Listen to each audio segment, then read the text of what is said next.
and interesting times. For the headlines. A powerful 6.7 magnitude quake rocked the northern Japanese island of Hokkaido, killing at least 8 people, collapsing homes, and triggering landslides that left dozens missing. One person was killed and 25 injured, some seriously, on Wednesday as Iraqi security forces opened fire on protesters as clashes broke out in the southern city of Basra. British prosecutors said they have obtained a European arrest warrant for 2 Russians blamed for a nerve agent attack on a former spy in the city of Salisbury. And at least 26 people have been killed, including 2 Afghan journalists, after twin blasts a Kabul wrestling club on Wednesday that left another 70 wounded.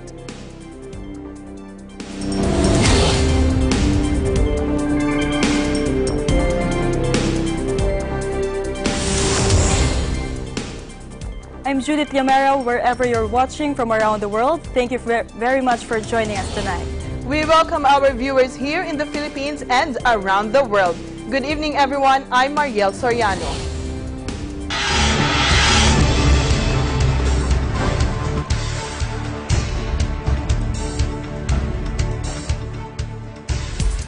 President Rodrigo Duterte arrived in Amman, Jordan on Wednesday, September 5 to start his 3-day historic visit in the Middle East country. From Israel, President Duterte headed to Jordan, becoming the first Philippine president to visit the country. He arrived at the Queen Aliyah International Airport in Amman at 10:17 p.m. Wednesday, Philippine time, on board a Philippine Airlines chartered flight PR001. Philippine Ambassador to the Hashemite Kingdom of Jordan, Ambassador Ahmad Zakam, and Ministry of Social Development Minister Hala Latuf welcomed Duterte in the Jordan capital, together with the members of his delegation. Other Jordanian government officials and members of the dignitaries were also present to welcome President Duterte on his historic visit. Some $10 million worth of business deals are expected to be signed between Filipino and Jordanian companies. This according to the Department of Trade and Industry. This are reportedly apart from the agreements on defense, foreign affairs, and labor. The president will be in Jordan from September 5 to 8, the first visit by a Philippine leader since formal ties between the 2 countries were established in 1976. On Thursday, the president will also attend a business forum. He will cap off his trip with a meeting with the Filipino community on Friday.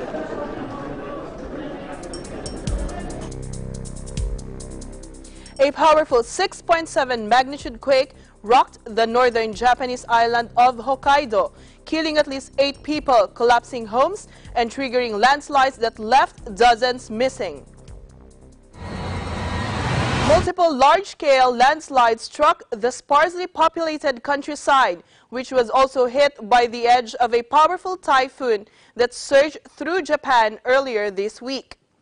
Aerial views showed dozens of houses destroyed at the bottom of a hill that was engulfed by a landslide, with a rescue helicopter winching a resident to safety. Around 3 million homes lost power after the quake damaged a major thermal plant supplying the region. The Tumaren nuclear power plant in Hokkaido, which was not operational before the quake, was forced to turn to emergency backup power to keep its cooling system working. Kazuo Kibayashi, 51, a town official at hard-hit Abira town, said there was a sudden, extreme jolt, then it went sideways for about 2 to 3 minutes. Moments after the initial quake, an aftershock measuring 5.3 rocked the area, and dozens more aftershocks followed throughout the night and into the morning. No tsunami warning was issued after the relatively shallow quake, which struck 62 kilometers southeast of the regional capital, Sapporo. Around 20,000 rescue workers, including police and members of the self-defense forces, were responding to the disaster. Government spokesman Yoshihide Suga said another 20,000 SDF troops are expected to join the effort. NHK reported that 8 people had lost their lives, 6 of them in the village of Atsuma, where the landslide engulfed the homes. Nearly 40 people were still missing.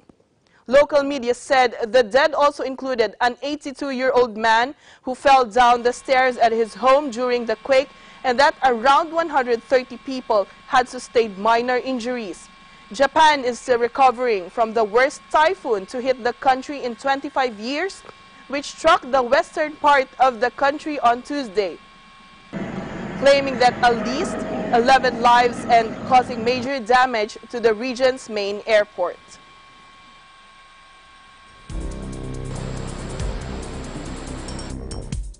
In connection to this, Japan's Kansai airport will reopen partially on Friday. The government said Thursday after a massive typhoon flooded parts of the transport hub and swept a tanker onto the only bridge connecting it to the mainland. The collision left the airport, which is on an artificial island, temporarily cut off, stranding thousands of passengers and staff and forcing authorities to evacuate them by boat and bus. Domestic flights in Kansai International Airport will resume tomorrow, and international flights are set to resume operation as soon as preparation work is done. This according to government spokesman Yoshihide Suga.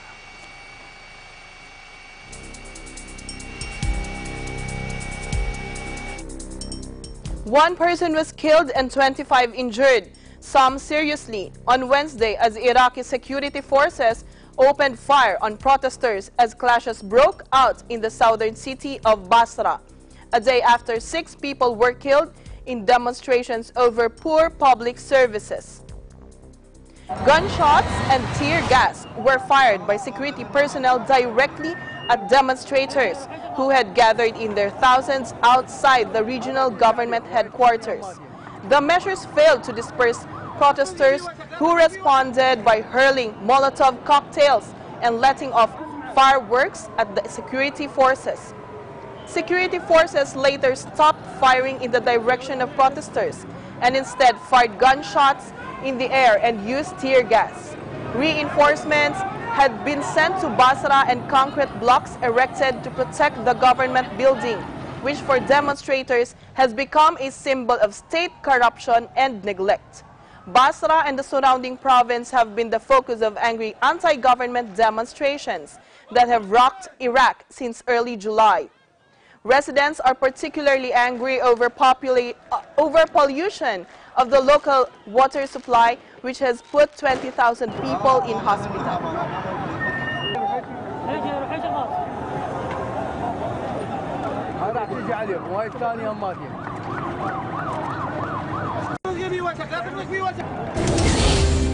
More news when Eagle News International returns. Stay tuned.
Welcome back. At least 26 people have been killed, including 2 Afghan journalists, after twin blast at a Kabul wrestling club on Wednesday that left another 70 wounded. An hour after, a suicide bomber blew himself up inside the sports hall in a heavily Shiite neighborhood. A car packed with explosives detonated as journalists and security forces gathered at the scene. This according to police spokesman Hashmat Stanisky. At least 4 journalists were wounded in the second explosion. Media support group NAI said. Tolo News, Afghanistan's largest private broadcaster, confirmed 2 of their journalists were killed. There was no immediate claim of the responsibility for the twin explosions, but the Islamic State group often targets Afghanistan's minority Shiite community. Civilians and members of the security forces also were among the dead and wounded. Social media users who purportedly witnessed the attack said the bomber killed the guards at the club before blowing himself up inside. A photo posted on Twitter purportedly showed several victims being loaded into the back of a police pickup. Wednesday attack comes a day after the Taliban announced the death of Jalaluddin Haqqani, who founded the eponymous militant group, which is widely suspected of being behind some of the attacks in Kabul claimed by IS.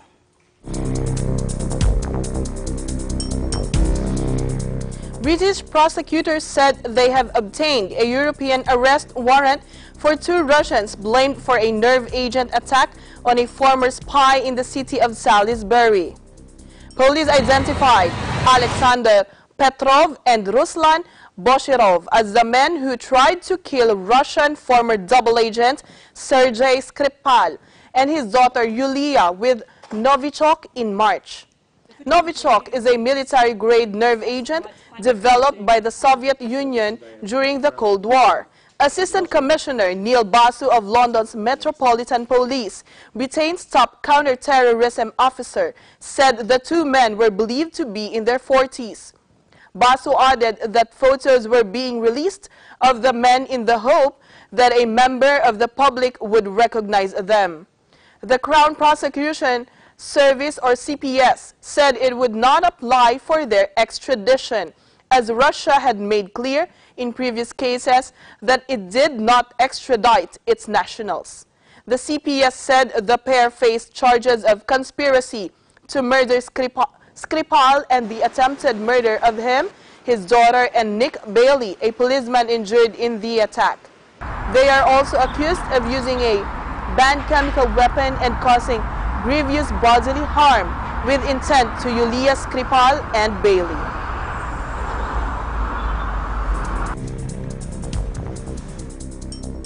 Donald Trump's U.S. Supreme Court nominee Brett Kavanaugh defended his judicial independence Wednesday, insisting in his first day of questioning in the U.S. Senate that he would not be influenced by political pressure.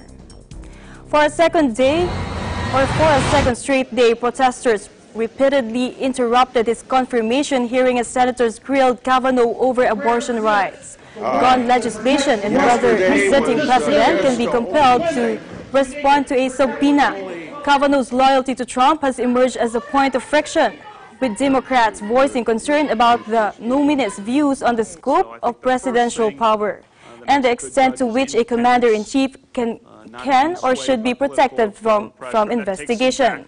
Republican Senator Orrin Hatch bluntly asked Kavanaugh what loyalty he owes Trump. Kavanaugh described himself as independent federal judge whose decisions are based on the law and judicial precedent.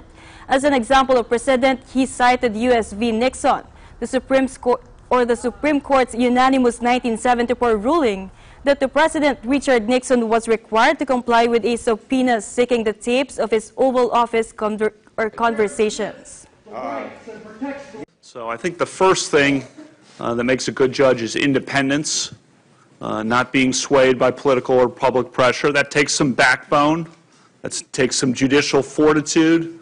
The great moments in American judicial history, the judges had backbone and independence. My personal beliefs are not relevant to how I decide cases. The role of precedent in our system, which I said is rooted in Article 3 of the Constitution. It's not just a judicial policy. The role of precedents to ensure stability in the law. which is critically important.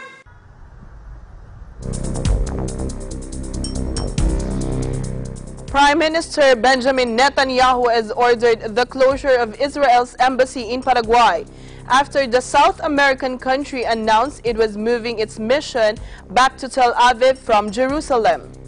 Netanyahu's office said in a tweet, Israel views with utmost gravity the extraordinary decision by Paraguay, which will cloud bilateral relations.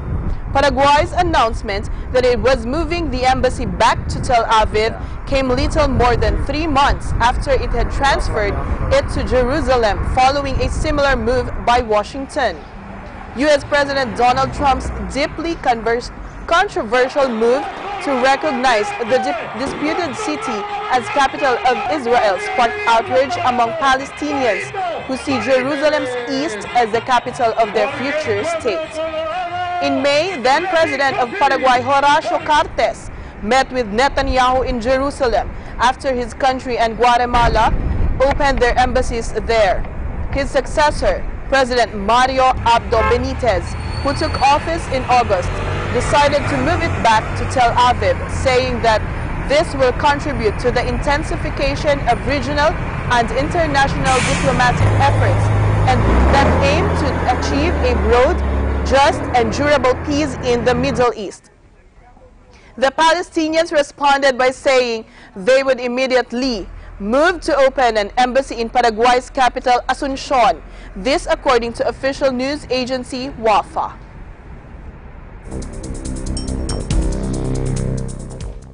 Kenyan police raided the African headquarters of the China Global Television Network, briefly detaining several journalists as part of an ongoing crackdown against illegal immigrants.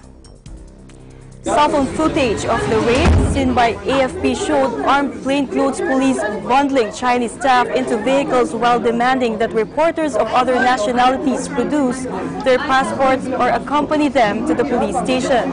Kenyan Police Chief Joseph Boyned confirmed the raid on the office in the search of illegal immigrants. In a statement, the Chinese embassy said it received a call for help from 13 nationals, 8 of whom worked for CGTN, while the 5 others were employed in the same building. They stated that they were detained by Kenyan police even though they held legal documents. Several such events happened recently, the Chinese embassy expressing its concern to Kenyan side through diplomatic channels. CGTN, an international English language television station, broadcasts across the globe with major news centers in Nairobi and Washington. Kenya last month began hunting down and arresting those illegally in the country after holding a 60-day exercise in which every foreigner was required to revalidate their permits, a laborious process that can take up to 8 hours. Last week, the Interior Ministry released a hotline number for members of the public to report illegal immigrants.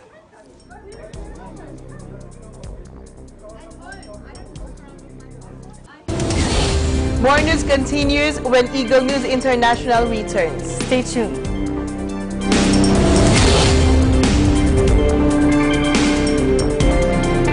Help is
Welcome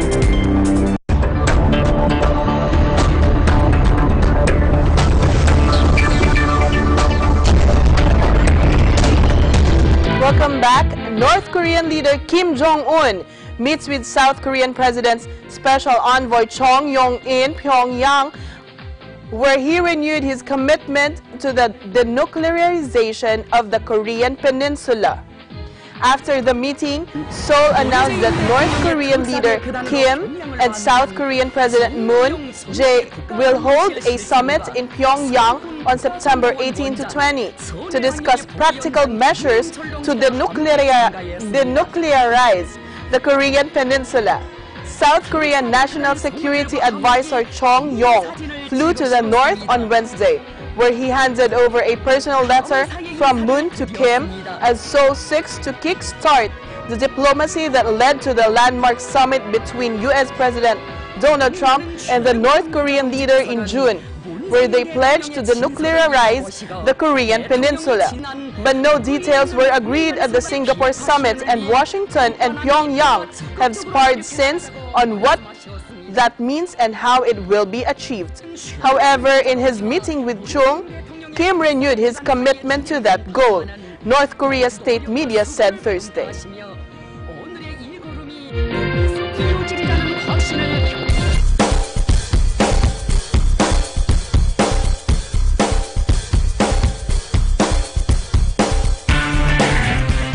Facebook said Thursday it will invest over $1 billion to build data center in Singapore.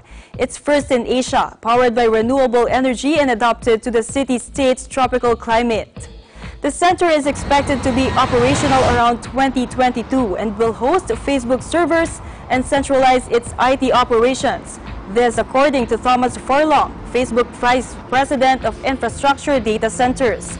The 170,000 square meter site in the land-scarce city-state will be stacked over 11 stories and will come with custom features to cope with the steamy temperatures, which rarely drop below 25 degrees Celsius. These include a new state-of-the-art cooling system which uses water rather than air and will work better in the humidity, as well as a building facade made of perforated, lightweight material to allow for better airflow. The company expected to be run on 100% renewable energy like its other data centers. It will be Facebook's 15th data center worldwide.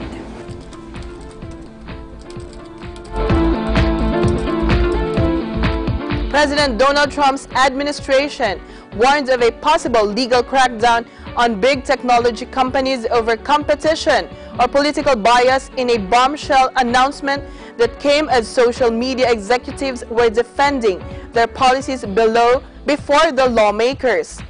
The Justice Department's statement appeared to escalate a war between the administration and Silicon Valley after a series of attacks by Trump claiming tech firms were biased against conservatives.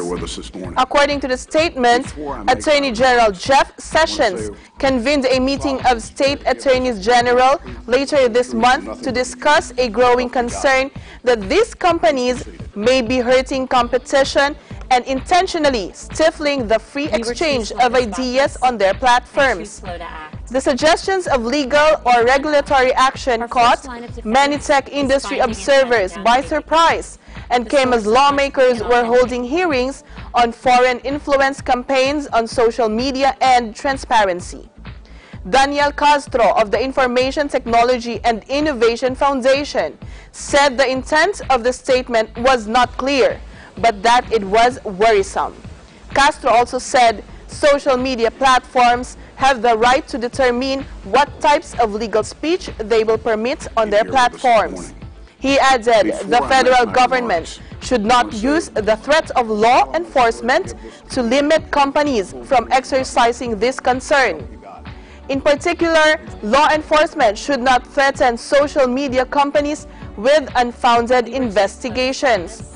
While antitrust concerns against Google and Facebook are to be expected, Eric Goldman of the High-Tech Law Institute of Santa Clara University said it would be troublesome to use antitrust law as a guise for regulating speech. Google was invited to attend the Senate hearing but declined to send its chief executive Sundar Pichai or Larry Page, the head of its parent firm Alphabet. In a firm statement, Google Chief Legal Officer Kent Walker promised to maintain efforts to thwart foreign interference in U.S. elections. I want to say we are proud of how that free and open exchange has been weaponized and used to distract and divide people and our nation. We found ourselves unprepared and ill-equipped for the immensity of the problems that we've acknowledged. Abuse, harassment, troll armies, propaganda through bots and human coordination. Russia used social media as part of, and I quote, a comprehensive and multifaceted campaign to sow discord, undermine democratic institutions, and interfere in U.S. elections and those of our allies. We were too slow to spot this and too slow to act. That is on us.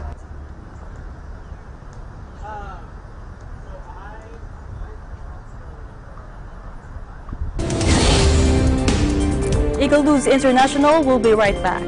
Stay tuned.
Welcome back. An army of health workers fighting the Ebola epidemic in the east of the Democratic Republic of Congo are confronting denial and false beliefs regarding the highly contagious hemorrhagic virus. There are 85 lives, including 3 new deaths, in the epidemic's epicenter, Beni. This according to the Health Ministry. Some families have long hidden sick people, prevented health workers from taking patients to the Ebola treatment center, and refused to be vaccinated. This according to the ministry, in a statement adding that several attacks on medical personnel had been reported. At a recent gathering in Beni, several people voiced their doubts over Ebola, one of the world's most feared viruses that in extreme cases causes fatal bleeding from internal organs, the mouth, eyes, or ears. Burying the victims present an acute risk as contagion, as traditional funeral rites involve cleansing the dead with numerous family members present. The Red Cross dignified and safe burials are not widely appreciated. On nous a promis que nous allons enterrer vos cadavres selon vos coutumes. Mais cela n'est pas réalisé. C'est pourquoi vous trouvez il y a des doutes dans la population. Quand il y a les gens de la CICR, de la Croix-Rouge, quand ils arrivent dans le quartier, nous les jetons de pierre. Nous ne voulons pas les entendre parce qu'ils ne veulent pas nous faire comprendre. Ils ne veulent pas nous aider et nous amener de preuves de cette maladie.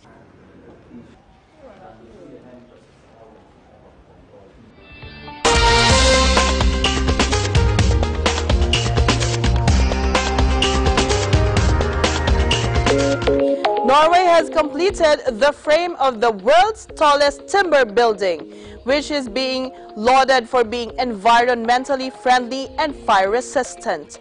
The Mios Tower, which is situated near and named after a lake located about 100 kilometers north of Oslo, saw its last beam hoisted by a crane with wick.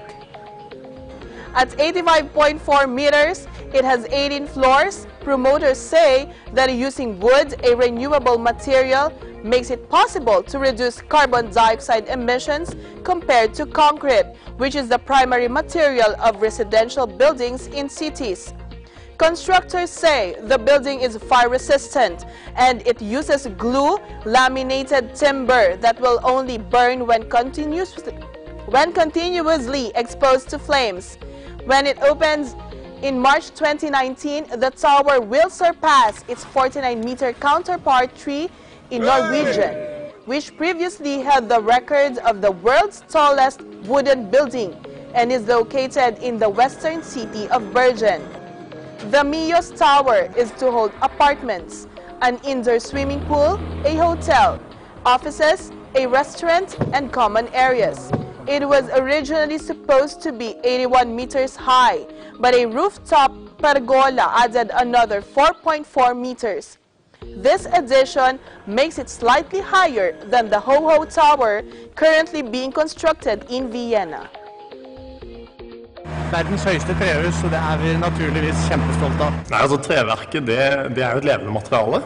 Det vil ta til seg fuktighet, avgi fuktighet og gi et stabilt og veldig godt innemiljø.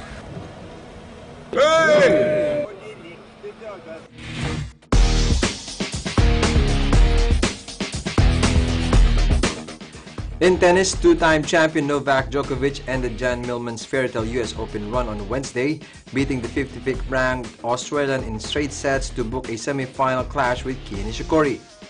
The Serbian star, who ended a 54-week title drought with his 13th Grand Slam title at Wimbledon, defeated the tenacious Aussie 6-3, 6-4, 6-4 to reach his 11th US Open semi-final in his last 11 appearances. He lifted the trophy in 2011 and 2015.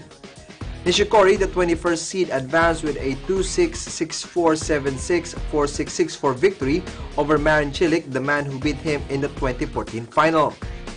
Millman, who stunned five-time champion Roger Federer in the fourth round, kept Djokovic running and was kept running himself for 2 hours 49 minutes on another hot, humid night on Arthur Ashe Stadium.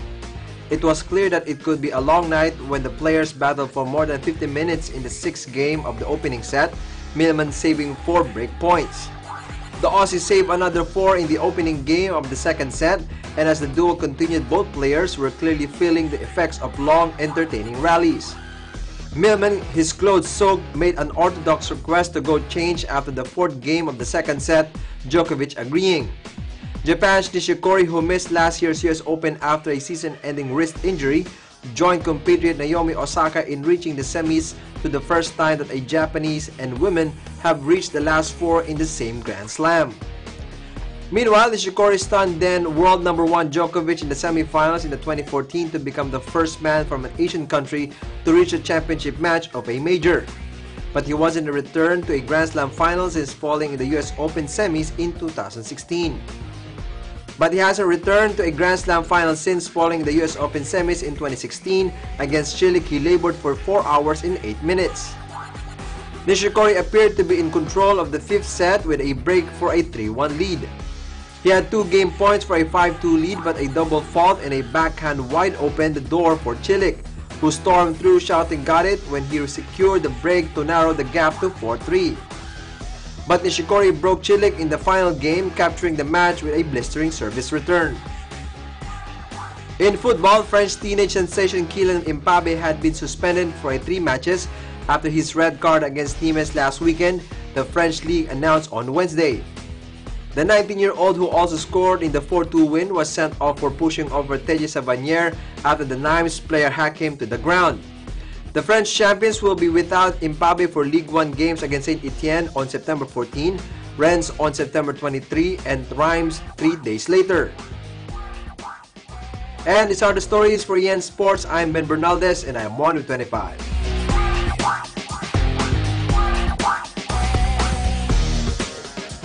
Don't forget to like us on Facebook, follow us on Twitter and Tumblr. Also check out our boards on Pinterest and pictures on Instagram. I'm Mariel Soriano. Thanks for joining us. And that's it for tonight's broadcast. I'm Judith Yomera. And we are 1 with 25.